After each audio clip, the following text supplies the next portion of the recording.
De nuevo, bienvenidos a todos y todos al cuarto y último taller del simposio anual sobre la igualdad de género en y a través de la educación. El taller de hoy nos ofrece la oportunidad de aprender más sobre la investigación que Zainab Gates ha estado llevando a cabo en los últimos 6 meses.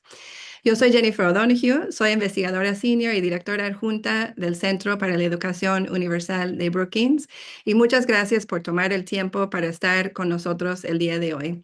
Y me alegra mucho poder dar una bienvenida muy especial a las y los Yeah, maestros they hear a translation in original audio. y profesores de Chaco, de Salta, algunos de ellos que participaron en la investigación con Zainab, y también a los docentes del Consejo Educativo Autónomo de Pueblos Indígenas. Muchas gracias, profes, por estar aquí el día de hoy con nosotros. Y para todos, algunos recordatorios antes de empezar. Estamos grabando esta sesión y la publicaremos en la página web del simposio, donde estará disponible para el público. Así que por favor tengan en cuenta que su participación hoy será pública. Por favor, mantengan el micrófono y el video apagados hasta la sesión de preguntas y respuestas. Y si quieren hacer una pregunta, por favor, escríbanla en el chat y a quién va dirigida en su caso. Y vamos a tener una sesión de preguntas y respuestas después de las presentaciones. Gracias.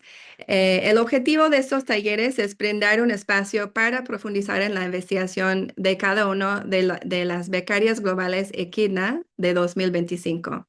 Con la participación de expertos internacionales y nacionales, esperamos comprender esta investigación tanto como parte de una conversación más amplia sobre este tema, como en el contexto local de Argentina, en este caso, de políticas y prácticas.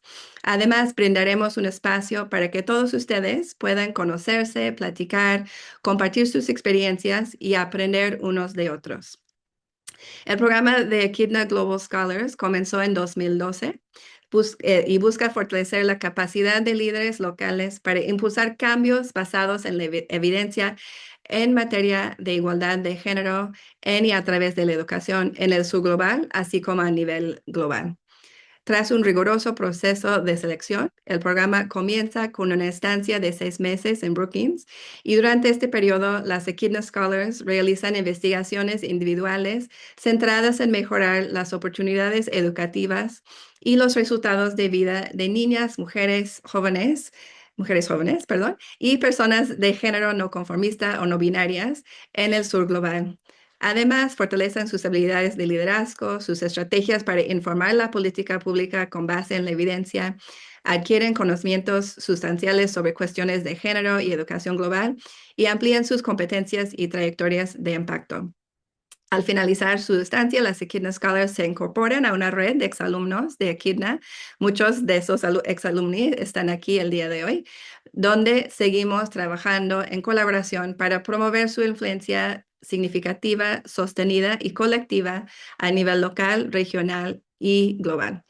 Y desde su creación, hace ya 13 años, el programa ha trabajado con 14 cohortes de Echidna Scholars, y hoy en día trabajamos con una red de 48 exalumnos en 25 países en África, Asia y América Latina. Y digo todo eso porque estamos actualmente reclutando para la cohorte de 2026. El periodo de aplicación está abierta hasta el 15 de diciembre, entonces solamente tenemos 11 días más. Pero si usted o alguien que conoce trabaja en igualdad de género y educación y busca ampliar su impacto, por favor, considere postularse. Ok, ya. Regresamos a nuestra agenda para esta hora y media. Primero, Zainab va a presentar los hallazgos y recomendaciones clave de su investigación. Enseguida escucharemos de unos expertos en el tema, Silvia Schmelkes y Roxana Soto, quienes responderán a su investigación. Y después habrá una sesión de preguntas y respuestas con los tres panelistas, bueno, con dos panelistas, y luego pasaremos a la parte más interactiva del taller, donde participaremos en grupos pequeños y volveremos para compartir los puntos destacados de nuestras conversaciones y concluir el taller juntos. De nuevo, muchas gracias por tomar el tiempo para acompañarnos, y ahora les presento a Zainab. Zainab Gates es investigadora educativa con 20 años de experiencia en América Latina. Actualmente se desempeña como coordinadora senior de investigación y formación docente en el Centro de Investigación en Educación para el Desarrollo, o el CRED por sus siglas en inglés.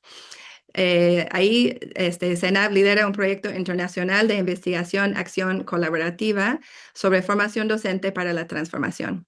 CENAV es orgullosamente miembro del pueblo Wichí Wenayek, y aporta una perspectiva única a su trabajo, promoviendo la igualdad de género y el conocimiento indígena en la educación.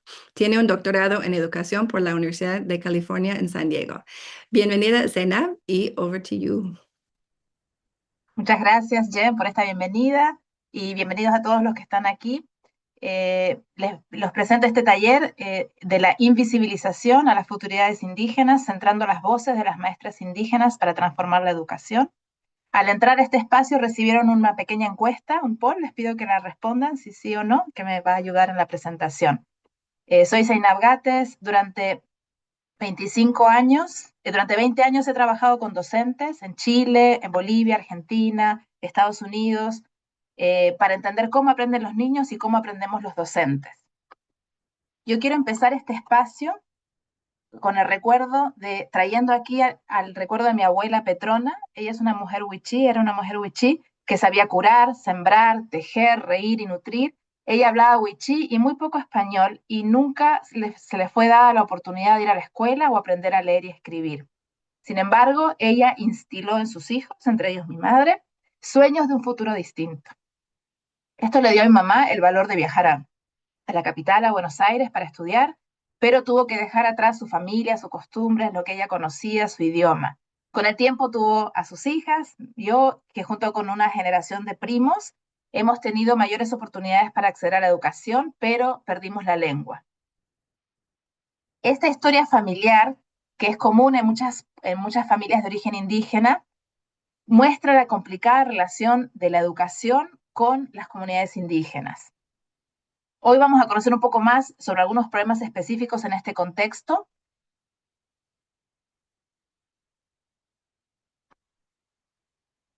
Y espero que podamos reflexionar juntos sobre las voces que las maestras indígenas traen a este espacio y cómo podemos continuar apoyándolas. La pregunta es, ¿cuál es el problema que nos convoca?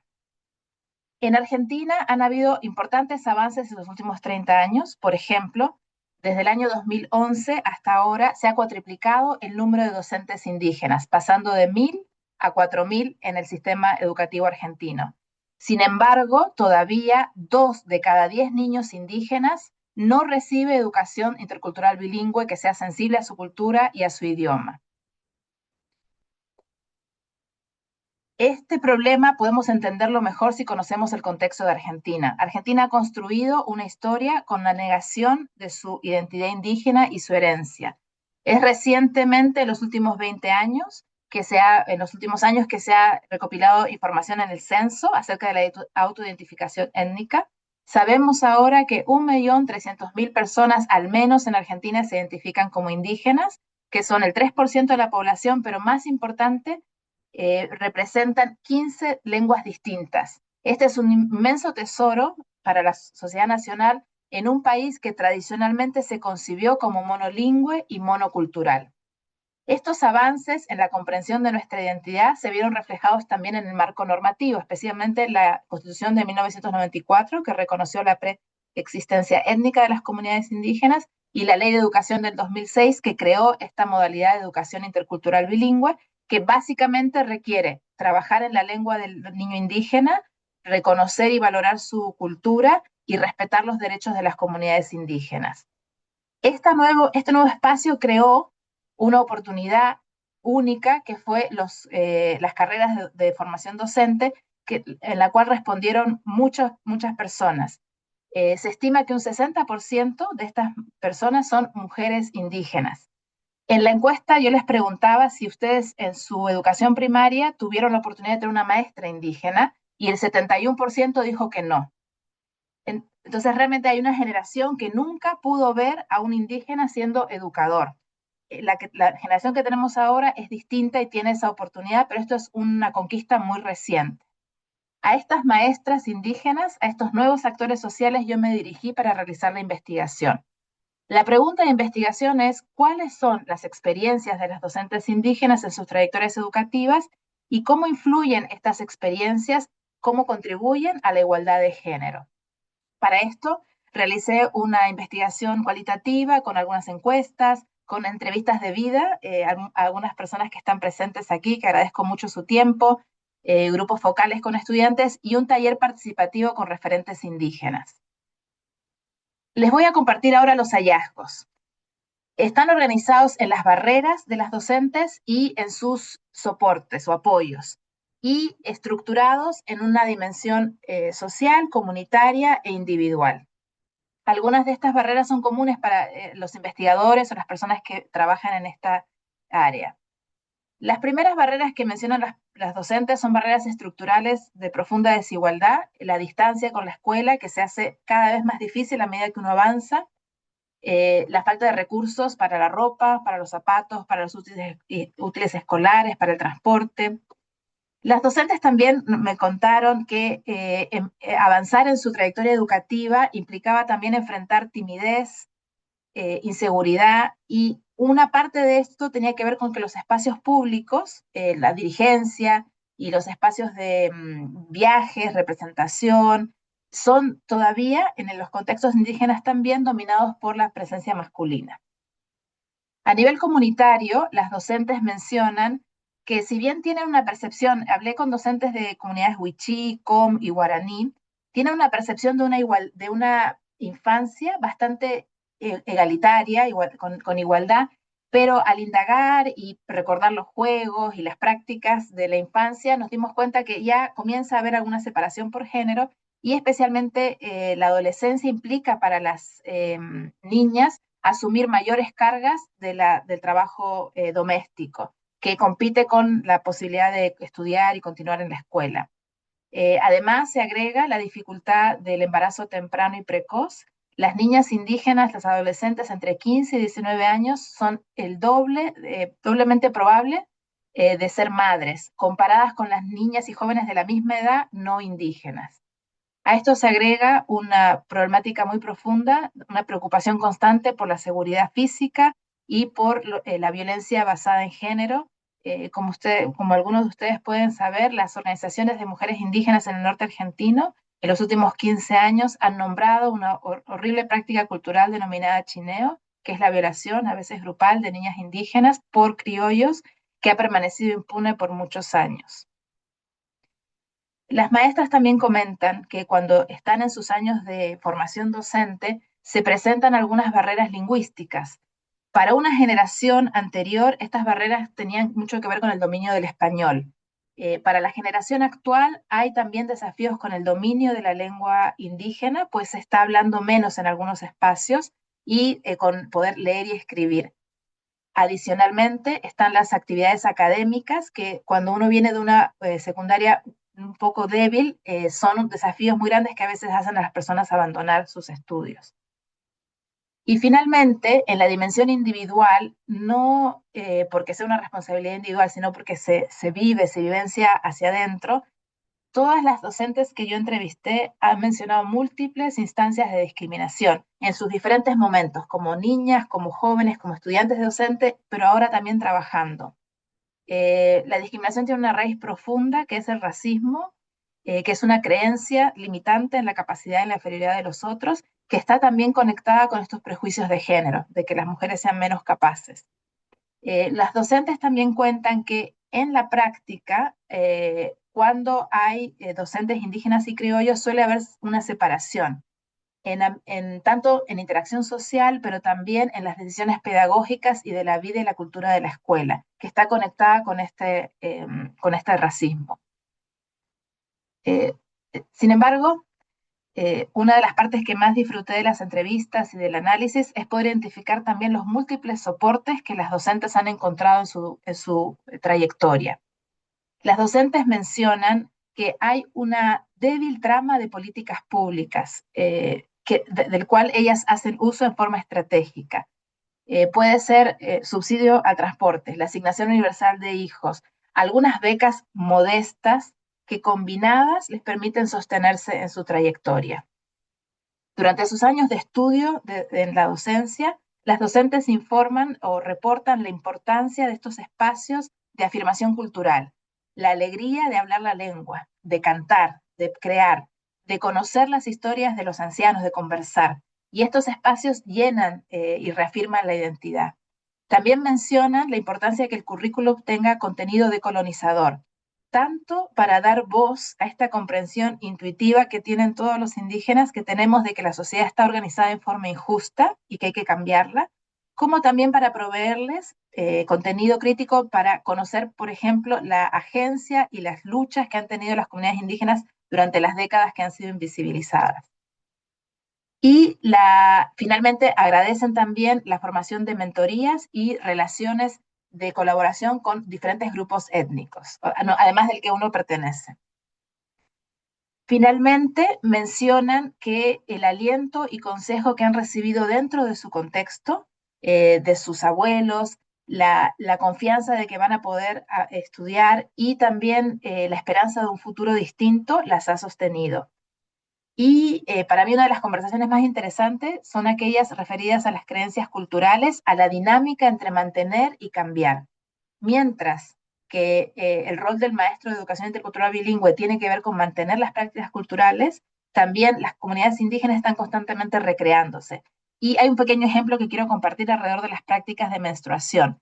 En las comunidades indígenas, la primera menstruación, la menarca, es un momento muy importante. Se aconseja que la niña descanse, a veces por un mes, que cambie de dieta, que evite los ríos. Incluso hay algunos castigos posibles para la comunidad.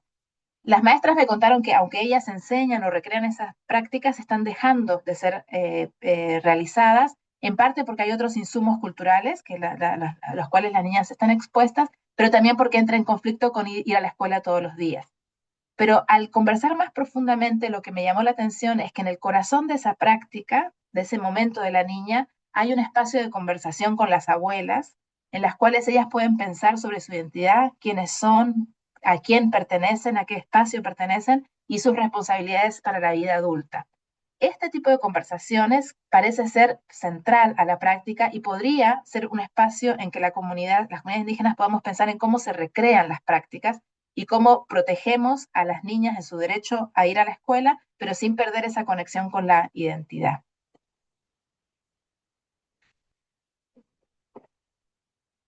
Me gustaría leer una cita de la entrevista que muestra cómo las docentes indígenas emplean esta dinámica entre mantener el cambio cultural para pensar en nuevas relaciones entre hombres y mujeres. Esta docente dice: a mí como mujer me gustaría que el hombre esté a la misma par que yo y no más alto, caminar parejo, estudiar parejo y que su conocimiento sea igual al mío. Esto muestra nuevamente cómo algunos valores de las culturas indígenas vinculadas a la relacionalidad, a la reciprocidad, a la interconexión, a la importancia de la armonía, el cuidado del otro y el cuidado con la naturaleza, pueden inspirar a leer críticamente las relaciones actuales y cambiarlas. Con todas estas conversaciones, quiero en este momento ofrecer algunas primeras recomendaciones que espero que sean objeto de la conversación en los grupos de discusión que vamos a formar, para pensar cómo apoyar la educación intercultural bilingüe en Argentina y en otras partes. Uso un modelo para el cambio sistémico en educación que tiene 3 P's, para recordar: propósito, pedagogía y posicionamiento. A nivel de propósito, es fundamental iniciar y sostener conversaciones sobre el propósito de la educación intercultural bilingüe, y su propósito no es solo servir a los niños indígenas o una estrategia compensatoria o un puente para la asimilación. Hay propósitos y sueños mucho más amplios, y entre ellos la idea de que la educación intercultural bilingüe es un bien para toda la sociedad y no solo para las comunidades indígenas. Mi sugerencia específica es que estas conversaciones que se abran y se sostengan se traduzcan en un proyecto institucional de EIB, que podría ayudar también a una pregunta que tienen muchos investigadores de cuál es la lista y cuál es el número de escuelas de educación intercultural bilingüe. Entonces, para aumentar y caracterizar, implicaría tener un proyecto institucional de EIB. En segundo lugar, a nivel de pedagogía, 3 recomendaciones concretas. Ahí está el corazón del cambio pedagógico. Necesitamos abordar, como se está haciendo en algunas partes del país, el currículo para poder integrar un diálogo de saberes que tenga conocimientos tradicionales, indígenas, científicos y de las otras ciencias, que brinde la mejor educación posible a los niños y que permita trascender la fragmentación que existe en muchos sistemas educativos actuales. Esto yo sugiero que se haga con la figura de un asesor de EIB que en cada escuela proteja este proceso, lo anime y lo promueve. En segundo lugar, es urgente fortalecer la relación entre la escuela y la comunidad y todos los actores, y para esto es necesario, o se vería para mí fortalecido, con la posibilidad de tener directores de las escuelas que sean maestros de la educación intercultural bilingüe. Esto requiere que haya un camino más claro para que los miles de maestros que ahora están ejerciendo en aula sepan cómo avanzar y luego reciban el apoyo necesario y la mentoría y acompañamiento para ejercer como directores. Esto amplía nuestra capacidad de imaginar los cambios posibles que las maestras indígenas pueden hacer a la educación en Argentina. Y la tercera sugerencia es que, como en todo el sistema educativo, hay algunas debilidades en los resultados académicos de los niños. Necesitamos fortalecer a los docentes en servicio, pero esto requiere un diagnóstico participativo, como también ya ha ocurrido en experiencias anteriores, con, por ejemplo, el proyecto de egresados, qué quieren, qué necesitan y cómo ofrecerlo. Y finalmente, en el nivel de posicionamiento, que tiene muchos elementos de cómo se sincronizan las políticas, los recursos, mi sugerencia es que abordemos el cambio de mentalidades. El racismo como la raíz profunda y la desigualdad de género con las creencias profundas explican nuestras actitudes y la falta de arraigamiento de algunas políticas. Tenemos que abordar este tema, que no solo es relevante para las comunidades indígenas, sino para todo el país, a través de conversaciones diarias en las casas, en los hogares, el material educativo, los libros de texto, campañas, producción artística. Todos estos permiten a la sociedad renovar sus discursos y pensar seriamente en cómo se quiere proyectar al futuro. Quiero cerrar con una cita de una maestra que muestra la conexión entre los valores indígenas y poder volver a pensar cómo queremos vivir en esta sociedad. Esta maestra dice: nuestra identidad indígena es ser colaborativo, de ser capaz de extender a fulano que te necesita. En este sentido, los valores culturales seleccionados pueden informar nuestras prácticas y cómo queremos avanzar. Espero escuchar las ideas de Roxana y de Silvia y poder seguir conversando en los grupos de discusión. Muchísimas gracias. Muchas gracias, Zainab, por esa mirada al trabajo realmente poderoso que has estado haciendo. Nos invitas a adentrarnos en un tema tan importante como es la educación intercultural y bilingüe, desde la perspectiva, experiencia, conocimiento, sabiduría de las maestras indígenas. Y la verdad es un trabajo súper, ¿no? Que importante que has estado haciendo. Vamos a escuchar más de otros y regresar con Senab para las preguntas, pero por favor les recuerdo dejar sus preguntas para Senab o Roxana en el chat y regresamos esto en la sesión de preguntas y respuestas. Ahora les presento a nuestra primera panelista, Silvia Schmelkes, que desafortunadamente no podía estar con nosotros en vivo el día de hoy, pero nos hizo el favor de grabar algunos comentarios. Pero les presento rápido. Por si no conocen a Silvia, es una destacada investigadora y líder en la política educativa en América Latina y a nivel global. A lo largo de su carrera, Silvia ha publicado más de 400 artículos sobre temas educativos como calidad de la educación, educación en valores y la educación bilingüe e intercultural. Silvia fundó y dirigió el Departamento de Educación Intercultural y Bilingüe dentro de la Secretaría de Educación Pública de México. Presidió el Consejo Directivo del Centro para la Investigación e Innovación Educativa de la OCDE y fue copresidente del Grupo Internacional de Expertos sobre los Objetivos de Desarrollo Sostenible en la Educación Superior, convocado por la UNESCO. Bueno, ha recibido numerosos reconocimientos, doctorados, honoris causa de universidades de México y Canadá, y actualmente es investigadora emérita en la Universidad Iberoamericana en México y coordina la Cátedra de Justicia Educativa que lleva su nombre. Entonces, bueno, vamos a escuchar las palabras de Silvia. Hola, yo soy Silvia Schmelker. Me da mucho gusto participar, aunque sea por esta vía virtual, pues en esta reunión tan importante que ustedes están teniendo sobre la educación para los indígenas en Argentina.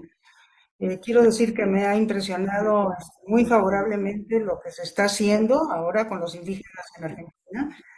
Yo dirigí la Coordinación de Educación Intercultural y Bilingüe en México desde el 2001 hasta el 2006 y tuvimos la oportunidad de tener presentes en nuestro país a mis homólogos, las personas que estaban dedicadas a educación intercultural bilingüe en los diferentes países.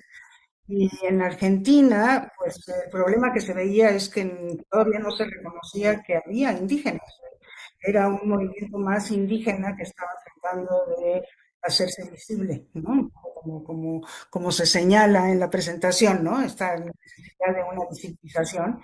Y bueno, pues cómo se hicieron visibles tantos grupos indígenas tan diversos y bueno, tantas personas indígenas que viven en Argentina, cuando Argentina se preciaba durante la época de auge económico a principios del siglo pasado, mediados del siglo pasado, de que no tenía indígenas, ¿no? Entonces, pues realmente lo que ha sucedido desde entonces, desde que tenía yo homólogos en la coordinación, pues es que ahora lo que se ha logrado es un reconocimiento de la presencia de población indígena y desde luego pues el desarrollo de los programas sociales que los tienen que beneficiar considerando su diferencia cultural y una de ellas pues es la educación.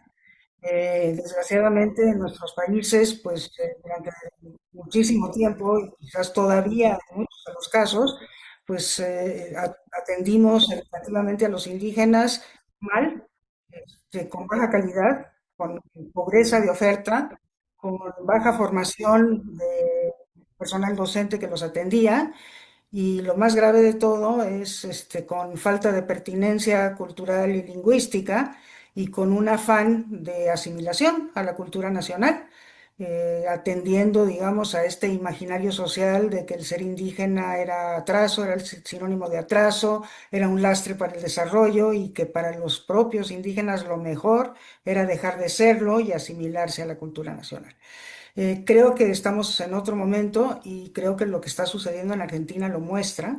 Este proyecto que se está desarrollando, este proyecto educativo, bueno, primero comienza por darle acceso, ¿no? Sin barreras a los indígenas, por multiplicar de manera muy notable al personal docente y por darle a este personal docente personal auxiliar que pueda apoyarlos en las cuestiones didácticas en general, pero también en las cuestiones de pertinencia cultural y lingüística, ¿no? Romper las barreras de acceso me parece absolutamente fundamental porque pues el asunto no se resuelve simplemente abriendo una escuela y poniendo un maestro, sino que hay que reconocer que hay una serie de problemas estructurales que afectan la asistencia, que afectan la permanencia y que afectan el aprendizaje y entonces hay que estar continuamente atendiendo esas cuestiones que no son educativas, que son de la estructura social, económica, política, pero que están afectando la educación. Entonces, eso también, pues me da muchísimo gusto ver que eso también está ocurriendo.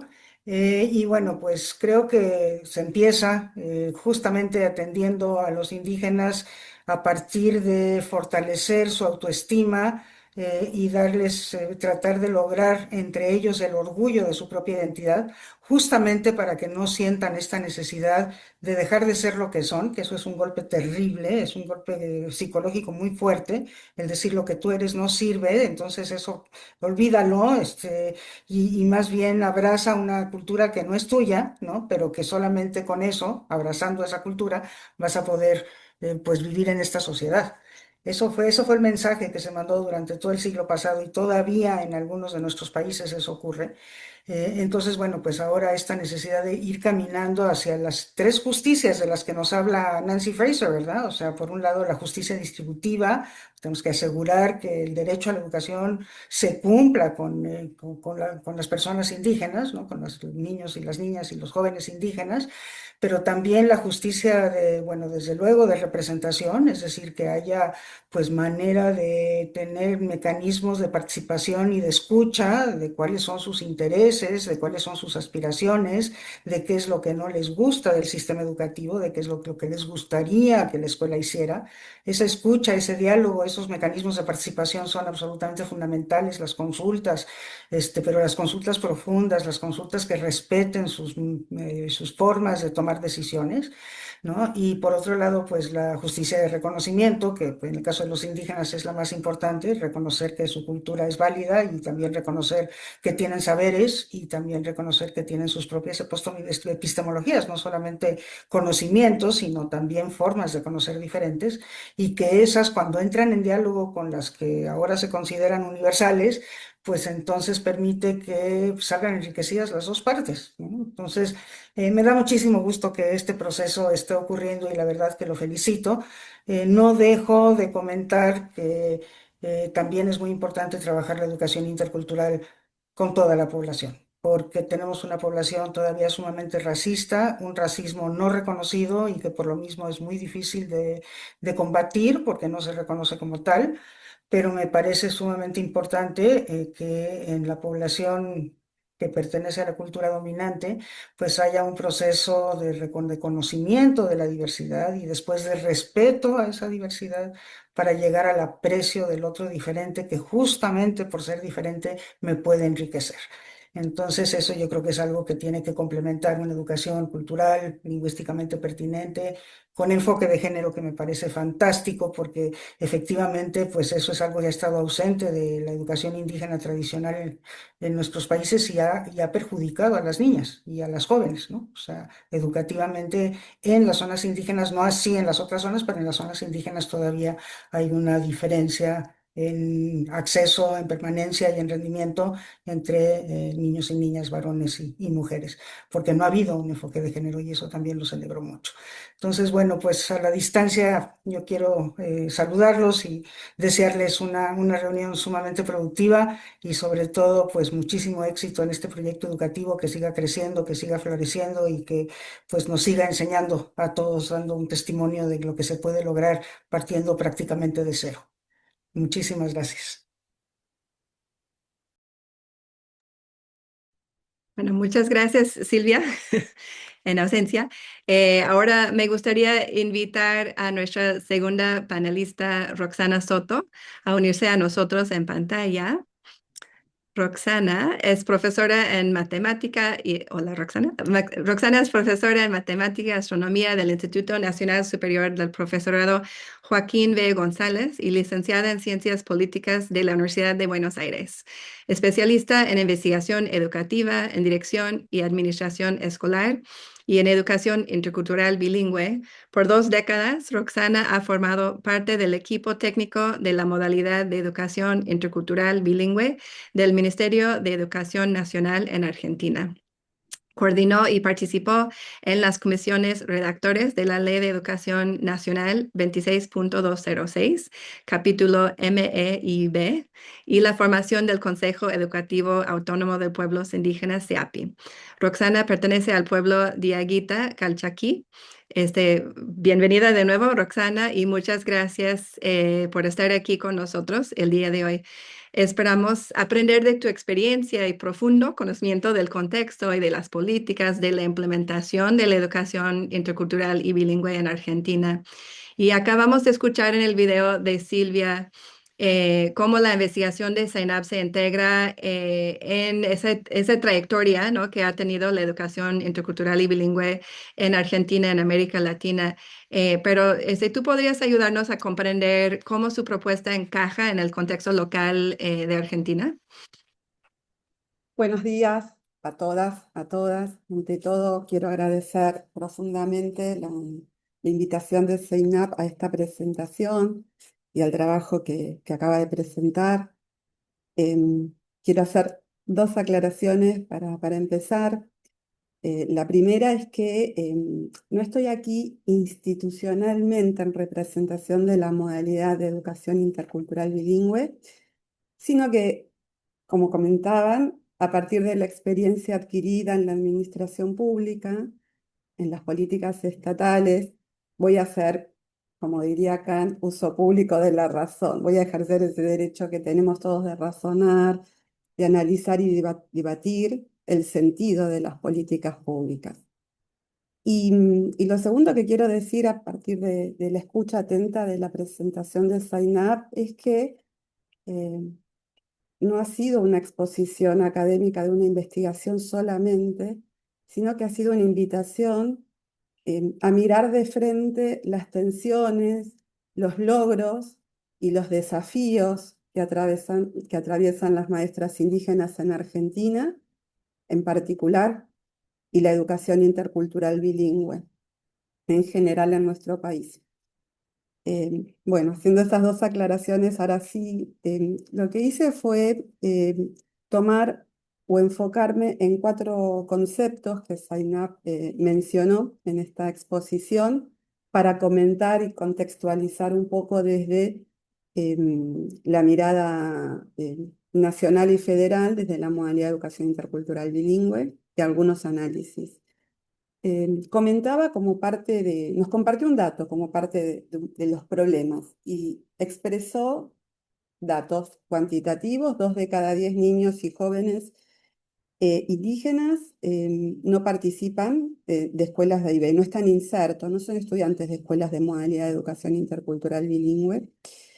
Hay muchas aristas para analizar ese problema concreto, pero una es, hay que decir, acompañar que la mayoría de las provincias en nuestro país no tienen escuelas de modalidad de IB.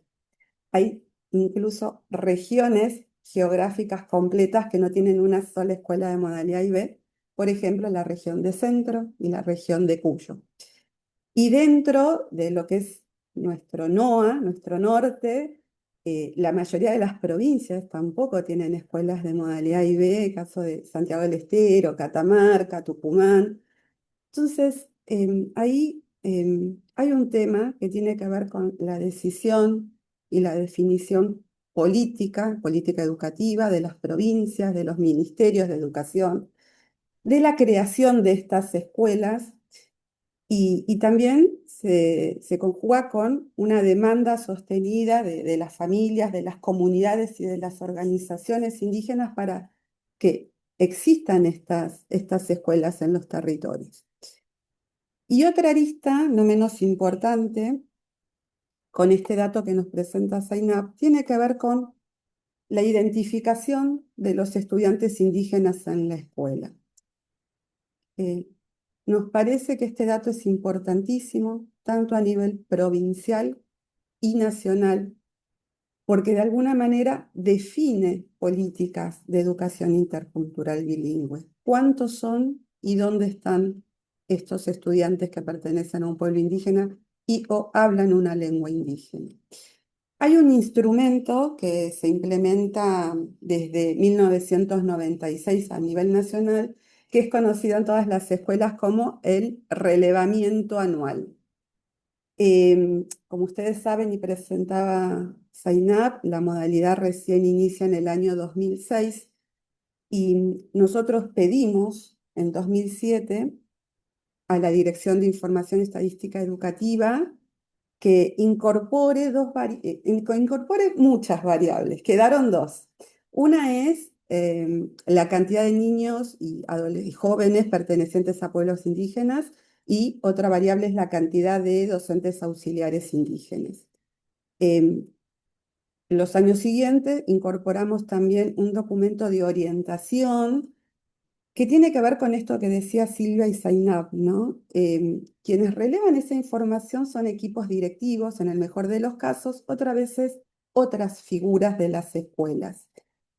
Y sabemos que hay un tema pendiente que es el reconocimiento de toda la sociedad argentina de la existencia de los pueblos indígenas, pero además de cuántos, de cuáles, dónde están, y por supuesto, de todo lo que tiene que ver con el tipo de educación que están proponiendo. Entonces, nos parecía importante que no solo esté la pregunta en ese instrumento para que las escuelas puedan contestar, sino también acompañarlo con algunas orientaciones y normativas internacionales y nacionales que los orienta un poco, por lo menos, a pedir ayuda en el caso de que no sepan cómo realizar esa consulta.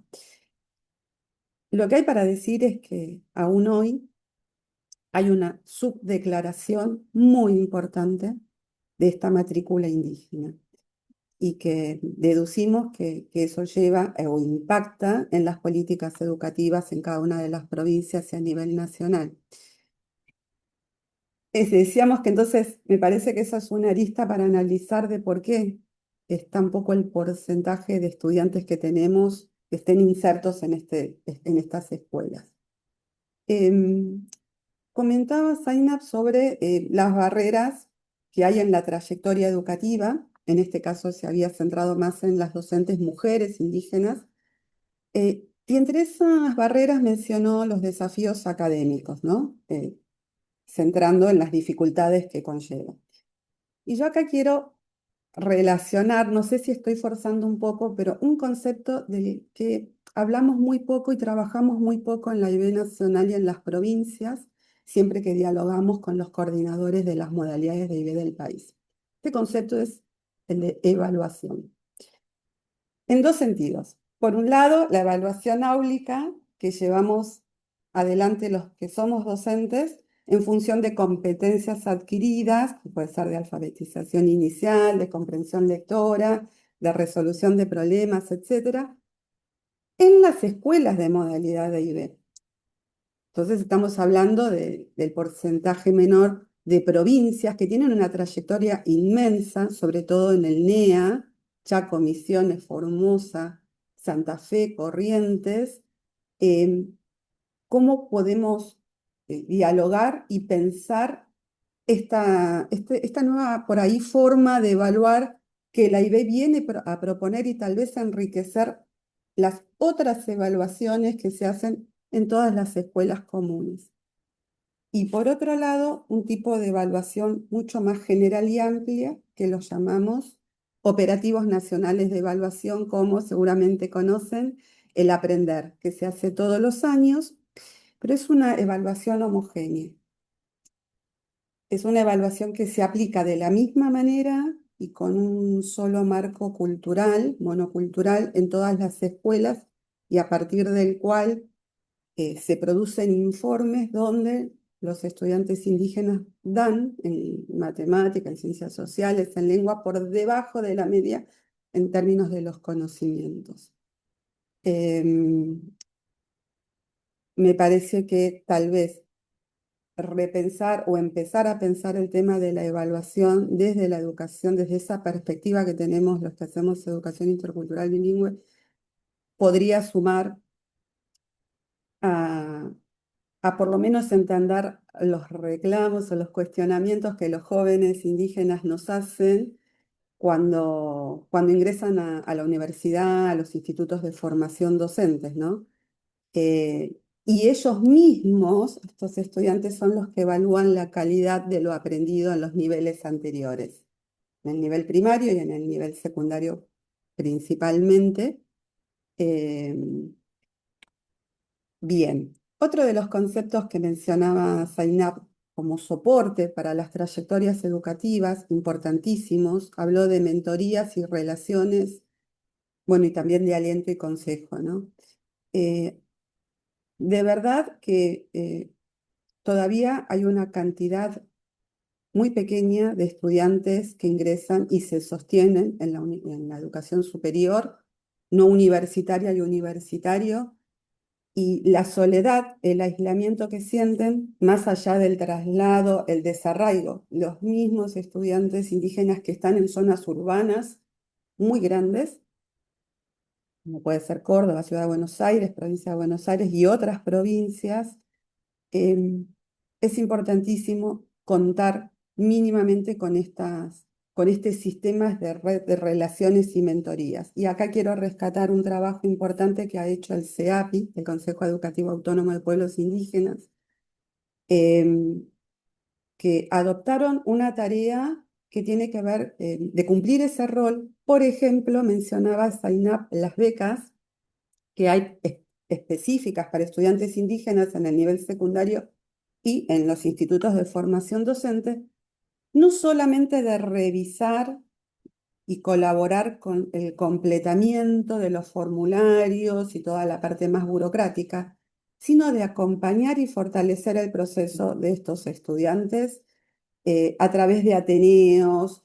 Otros se han inscrito como referentes estudiantiles en un momento en que el Instituto Nacional de Formación Docente convocaba, y con esta idea de nosotros estuvimos ahí y sabemos lo que es estar en esa soledad, de no tener compañeros y docentes, como preguntaba Zainab al inicio, en quienes reflejarnos también.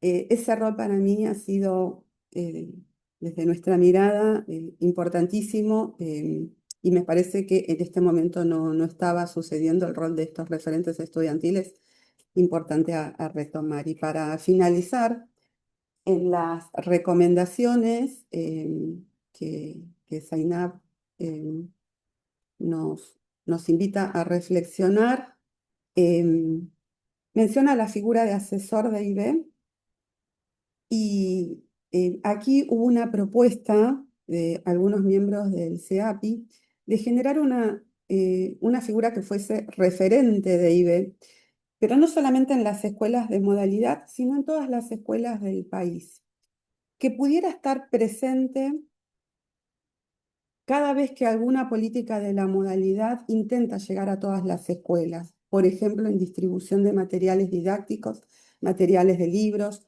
en convocatorias para capacitaciones, en convocatoria para traducir textos en español que se reparten en todas las escuelas, y nos parece importante que estén en lenguas indígenas y que ellos puedan estar presente también incluso en la identificación de los estudiantes y asesorar al equipo directivo de cómo podemos hacer para que en las escuelas se refleje efectivamente la cantidad de estudiantes indígenas que hay. Entonces, creo que ahí hay como un alineamiento con la propuesta de Zainab, y solo ahí recuerdo que este año se está llevando adelante también el relevamiento del personal educativo, se llama REMPE, que por primera vez va a incluir la consulta por la identidad indígena de todos los docentes del país. Se hace cada 10 años, así que esta es una oportunidad importante para que nosotros, cuando completemos este relevamiento, podamos colocar nuestra identidad. Y el otro concepto, el de proyectos institucionales de IB, es importantísimo, no solamente para las escuelas de modalidad de IB que hay hoy en algunas provincias, sino para todas las escuelas del país que lo puedan generar. Hubo durante un lapso de aproximadamente 5 años una convocatoria a elaborar proyectos pedagógicos institucionales que tenía que ver más con que esos proyectos que trabajaban distintas áreas del conocimiento articulados a través de un eje intercultural se pudiera convertir en el proyecto institucional de la escuela. Ha sucedido en algunas instituciones, en otras no, pero esa era un poco la función. Bien, eso en breve, para comentar y decir finalmente que me parece muy valioso el enfoque que Zainab nos propone de esta investigación, que no se trata solamente de describir problemas, sino de co-construir, los que estamos aquí, con los estudiantes indígenas, con líderes, con promotores lingüísticos, nuevos caminos posibles, ¿no? Como estaba mencionando, y la metodología participativa de este taller y de los grupos me parece una herramienta fundamental, así que celebro muchísimo esta contribución y agradecida nuevamente por esta oportunidad de dialogar colectivamente. Muchas gracias, Roxana. Seguramente, bueno, nos compartiste un poco de todo el trabajo, de todas las cuestiones que están trabajando, el gran trabajo que están haciendo, como dices, con muchos actores, desde los chicos hasta los maestros y las autoridades, las comunidades. Eh, y seguramente hay mucho más por decir. Vamos a también tener más tiempo en la sesión de grupos pequeños, pero vamos a tomar unos minutos para hacer una breve sesión de preguntas y respuestas aquí con ustedes dos. Tenemos dos, tres preguntas aquí que creo que vamos a poder tocar. La primera es una que dice que una de las barreras que esta persona encontró en Bolivia es la desconfianza o recelo de los líderes varones respecto al empoderamiento de las mujeres. Eso fue hace 20 años atrás. Pero la pregunta es si tienen conocimiento acerca de la mirada que existe actualmente desde la perspectiva masculina en el contexto de tu investigación, Zenabi, ¿hasta qué punto eso puede ser una barrera o un facilitador de los procesos de formación y trabajo de las docentes indígenas? Sí, Zenab. muchas gracias. Yo puedo comentar en base a las entrevistas y al taller que tuvimos. También conversé con las maestras que pudieron completar y ahora están trabajando profesionalmente, son líderes indígenas. Lo que ellas comentaban es que ellas pudieron renegociar la relación con su pareja masculina, por ejemplo, alrededor de los viajes, alrededor de trabajar, la autonomía económica, pero para algunas implicó quedarse solas, ¿no? Entonces, quiero decir que reconocer que hay todavía dentro de las comunidades indígenas algunas desigualdades y que avanzar requiere renegociar. Pero la segunda idea que quería compartir, que es un trabajo muy especial que hace también mi tío Leco, es que hay algunas historias dentro de las comunidades indígenas que revalorizan el rol de la mujer, como la idea en la comunidad Wichí y en la comunidad Com de la mujer estrella. Y es alrededor de ese conocimiento cultural que interpela las diferencias tan marcadas o de las desigualdades, que uno podría también encontrar otras fuentes de motivación para establecer relaciones de mayor igualdad. Gracias. Roxana, adelante. Hola. Sí, bueno, no, me parece que entonces entiendo que no solamente Bolivia y Argentina atraviesan esta realidad de, de por lo menos debatir en las organizaciones indígenas principalmente el rol de la mujer eh, para poder tomar cargos dentro de los espacios, que no son muchos que hay dentro de las provincias, que tienen que ver no solamente con lo educativo, si bien acá estamos hablando de educación, sino que tiene que ver con el desarrollo, del modelo de desarrollo que tienen que ver con la salud, con programas específicos. Bueno, comentaba al principio que soy de Aguita, en Salta, en la zona que son mis madres, mi mamá, mis abuelas.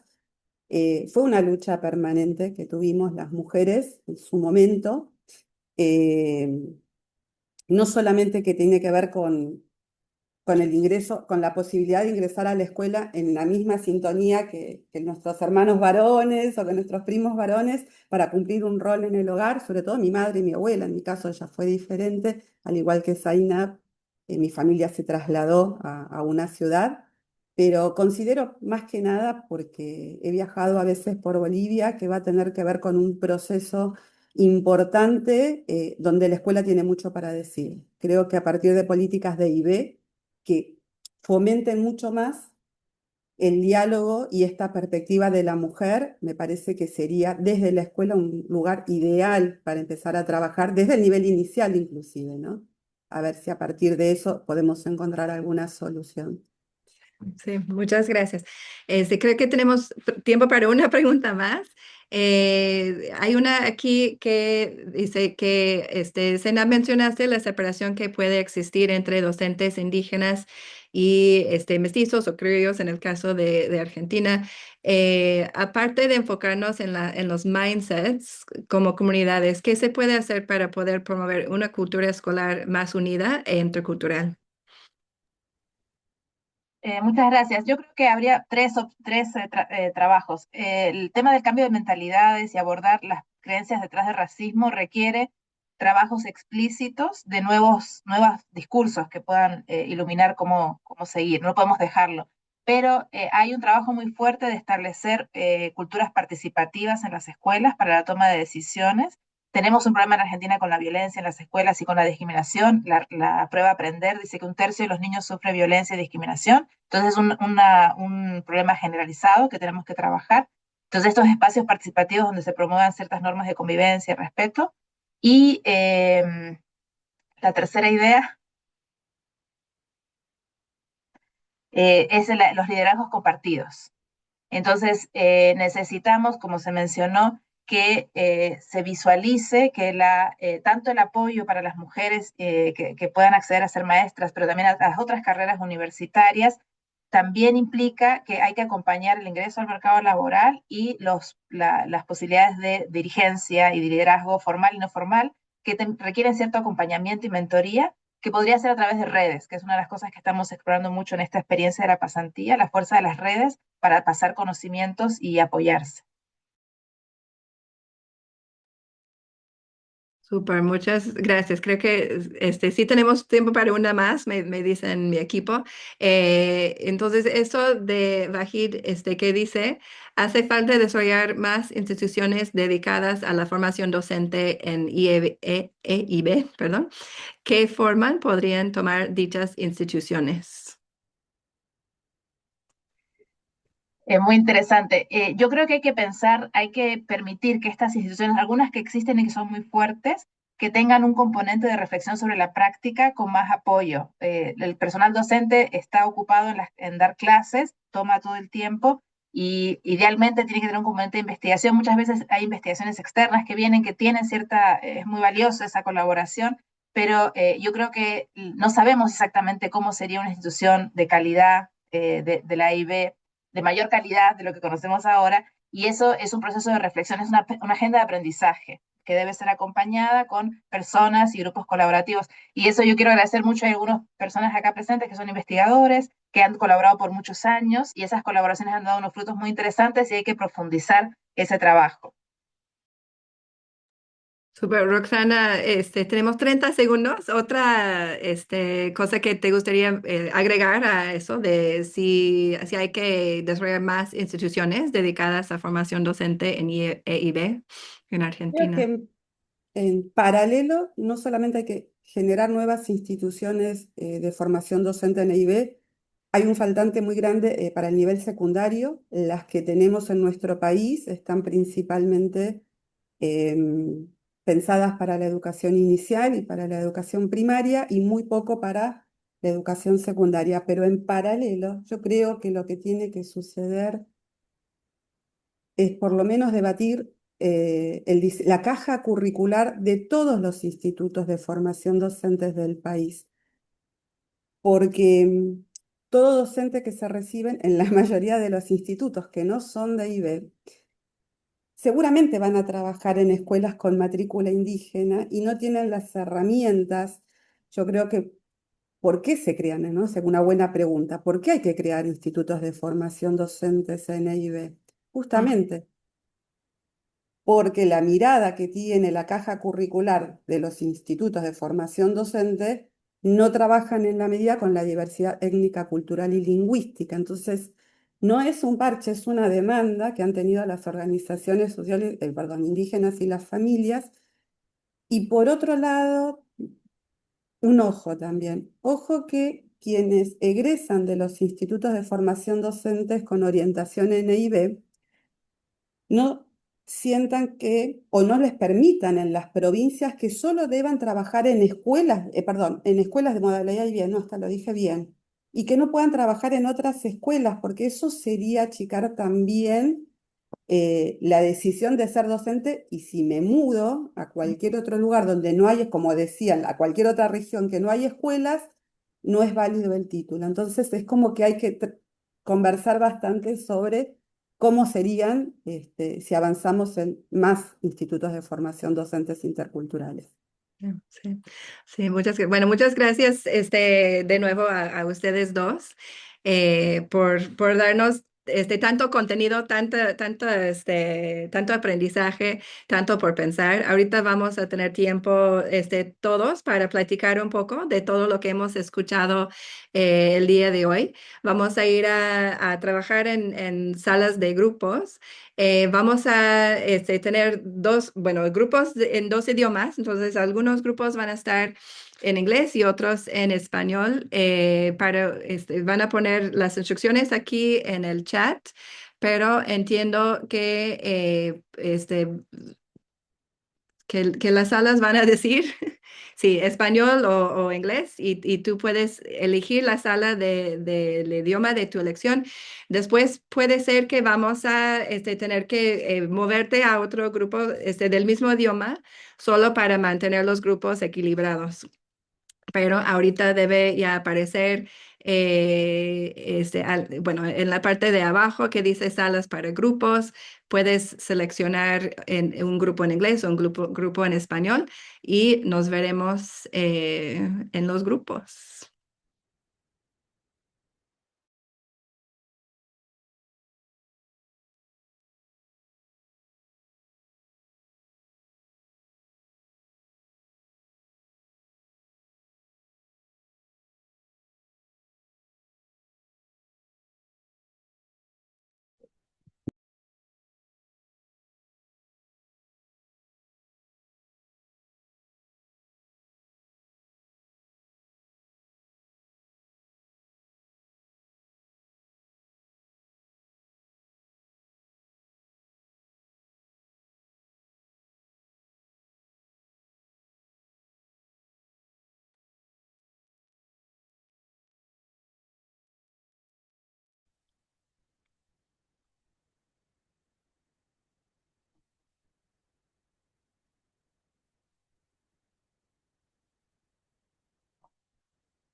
Mónica.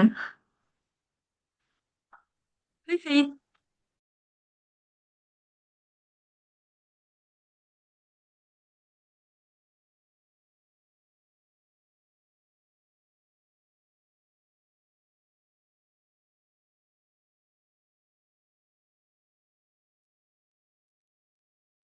Hola de nuevo, bienvenidos a todos de regreso aquí al grupo grande. Esperamos que pudieran platicar un poquito en sus grupos. Sabemos que el tiempo fue muy poco para todo lo que queríamos decir, y una disculpa a los que estaban en medio de decir algo cuando de repente los traemos de regreso aquí. Vamos a compartir un poquito lo que platicamos en los grupos.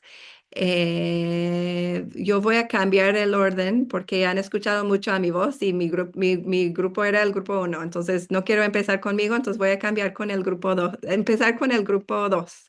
¿Quién fue del grupo 2? Yo. Ah, Yo. Rachel. Sí. Adelante, Rachel. Bueno, como dijiste ya, no tuvimos tanto tiempo, pero sí hicimos una ronda de introducciones y tuvimos un grupo bien interesante con gente que ha trabajado en la docencia, en la formación, en la educación infantil, en Bolivia, en Argentina, en Buenos Aires, en Salta, en Chaco. Así que tuvimos un grupo bien interesante y sí entramos un poco a la primera pregunta. Sí, como Vajid dijo, fue bueno mientras duró el grupo. Y discutimos un poco cuáles son los propósitos de la educación en comunidades indígenas. Em, y yo creo que el último punto que hizo Alexis fue importante de que la educación intercultural bilingüe, que no sea solamente para comunidades indígenas, pero para todos.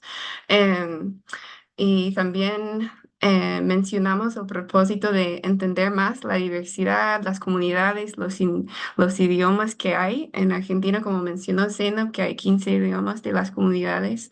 Entonces, el propósito siendo para poder realmente entender esta diversidad. Mónica Saunero también, desde su trabajo en Bolivia, mencionó que...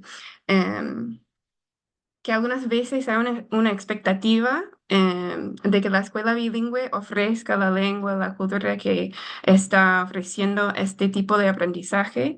em, y bueno, también que em, estaba hablando sobre la mirada hacia la escuela regular como una herramienta para la apropiación para la cultura indígena. Em, y la última cosa que voy a mencionar es que estuvimos hablando sobre el tema de que, justo como en la presentación de Zainab, que quizás en este tiempo hay mejor disposición para retomar estos asuntos de hablar de la educación de la EIB,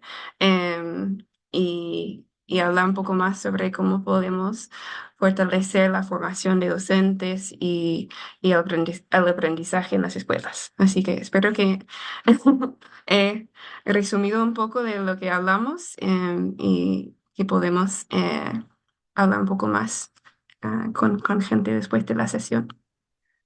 Sí, muchas gracias, Rachel, y a ese grupo número 2.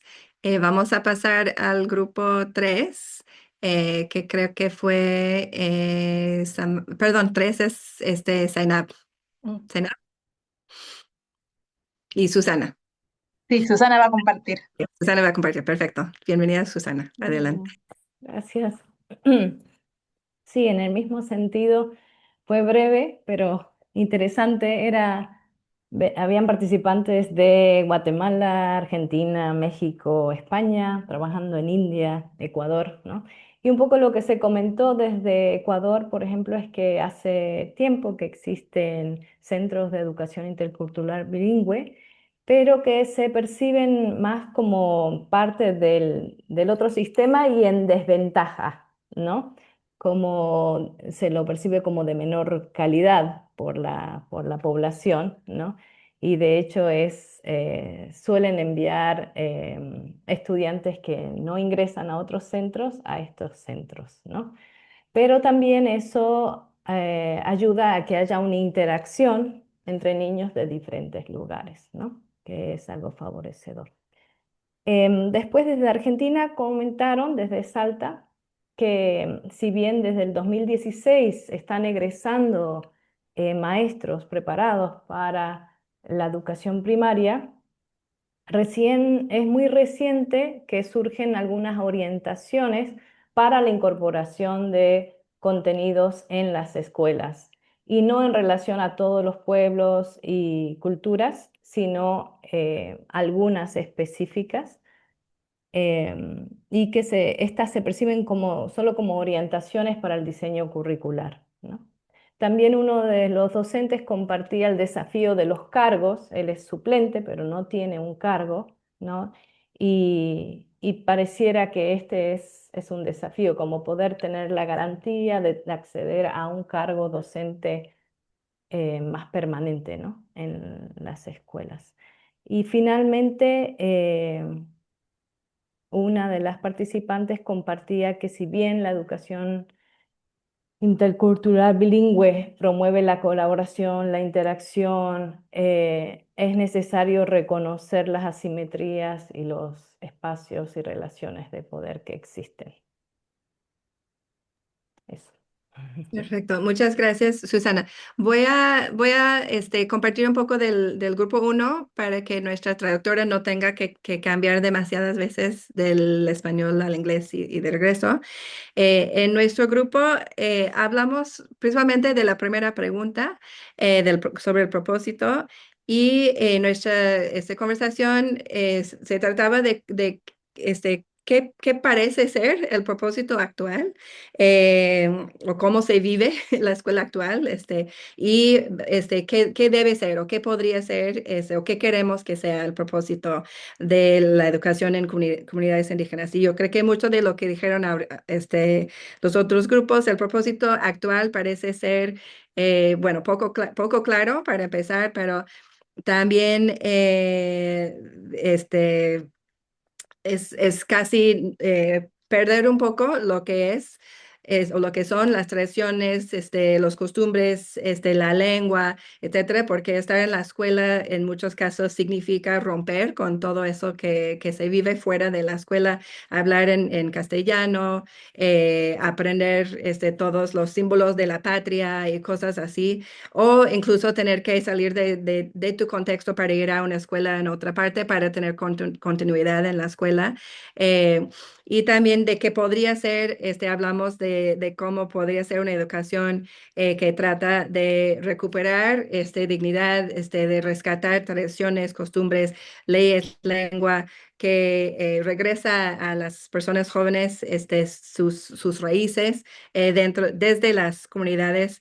Eso fue algo muy, muy rápido, hablamos de mucho más, pero un resumen breve.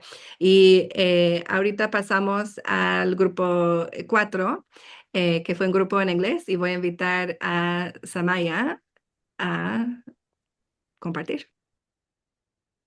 Gracias, Jen. Thank you, everyone. So I'm going to try my best to synthesize the rich discussion that I had with the English group of folks. And we couldn't get to the third question, so I'm just going to share some thoughts from the first and second question.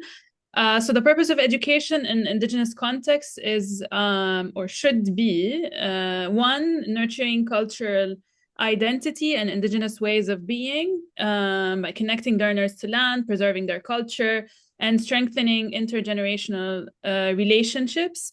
And education systems must ensure that every child has the right to learn and take pride in their heritage.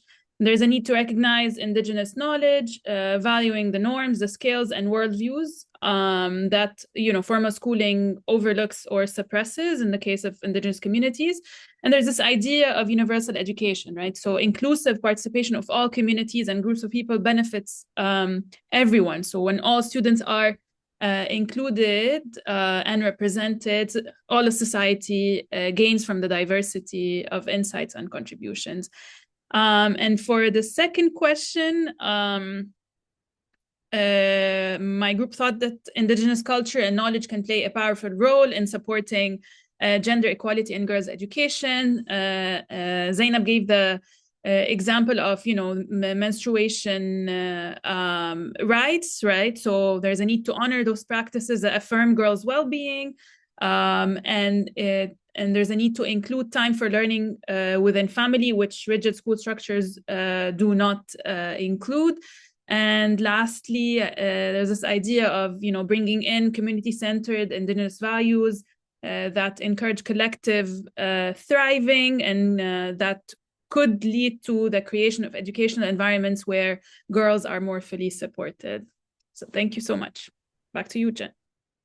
Thank you, Samaya. Muchas gracias a todos.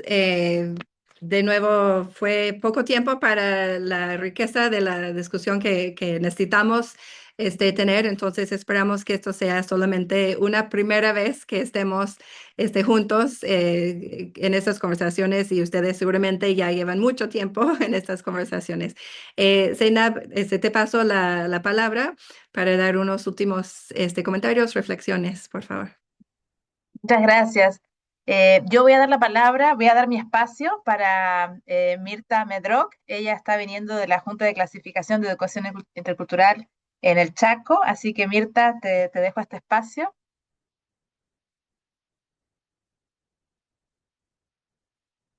Si puedes sacarle el micrófono para que puedas hablar.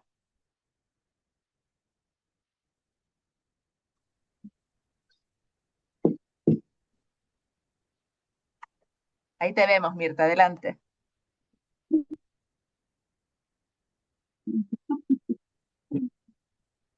Hola.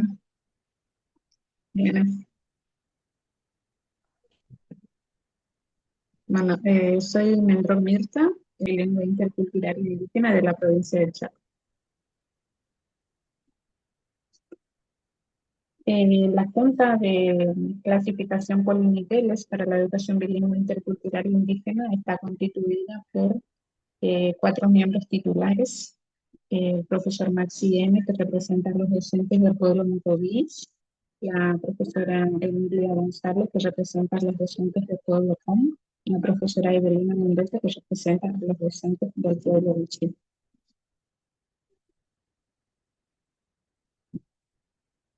Por decreto, no, ¿sí? Por decreto 1341 del 2020 se creó la Junta de Clasificación Poliniveles para la Educación Bilingüe Intercultural Indígena en la provincia del Chaco. Bueno, este organismo tiene la facultad de responder a hechos de evaluación de títulos, por ejemplo, de auxiliares docentes aborígenes, de maestros bilingües interculturales indígenas y profesores bilingües interculturales indígenas de los tres pueblos, Com, Mopoit y Wichi. Los periodos de inscripción, al ser por niveles, abarca nivel inicial, nivel primario, nivel secundario y nivel superior.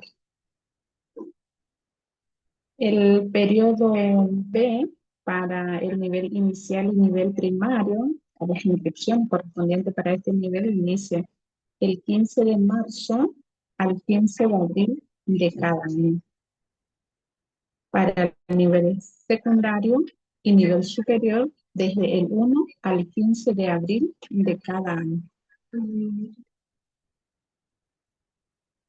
Para el periodo de inscripción A, de nivel inicial y nivel primario, inicia desde el 1 de septiembre al 15 de octubre de cada año.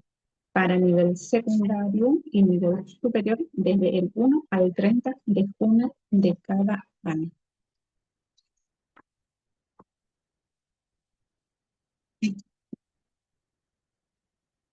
Bueno, hace muy poquito fue aprobado un anteproyecto del Plan de Estabilidad y Garantías Laborales para los docentes indígenas y no indígenas acá en la provincia del Chaco. Para el pueblo Wichí, para el nivel inicial, titularizaron 2 docentes en el nivel inicial. Para el nivel primario, 19 para el pueblo Wichí.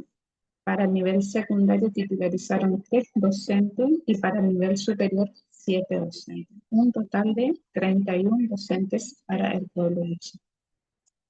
Para el pueblo Mocoví titularizaron 8 en el nivel inicial. En el nivel primario titularizaron 13 docentes. En el nivel secundario no hubo ningún docente para titularizar. Y en el nivel superior 7 docentes.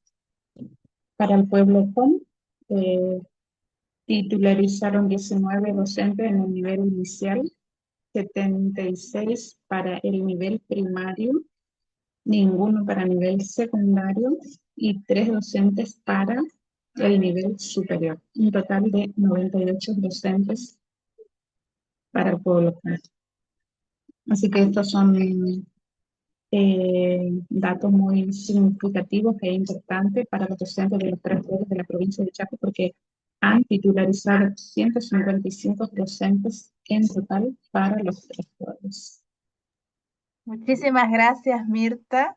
Tenemos que estar cerrando el espacio. ¿Quieres decir alguna última idea? Bien, bien. No, no. Nada más, muchísimas gracias por la invitación para poder participar de este espacio muy importante. Gracias, Saludos Mirta, cordiales. por contarnos el trabajo que están haciendo en la Junta. Y de cierre, quizás si tenemos una idea para recordar es que la educación intercultural bilingüe no es solo una contribución para las comunidades indígenas, sino para toda la sociedad. Muchísimas gracias, Jen. Muchas Gracias. gracias, Mirta. Muchas gracias, Enavi. Muchas gracias a todas y todos ustedes por estar aquí hoy con nosotros.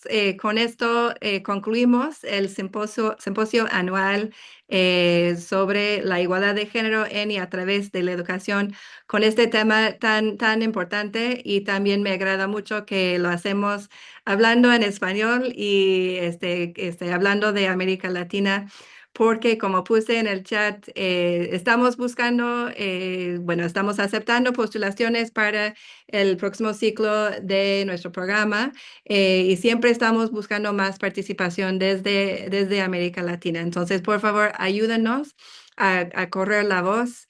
Y recuerden que la fecha límite es el 15 de diciembre, entonces hay poco tiempo, pero todavía hay tiempo. Muchísimas gracias de nuevo por estar aquí con nosotros.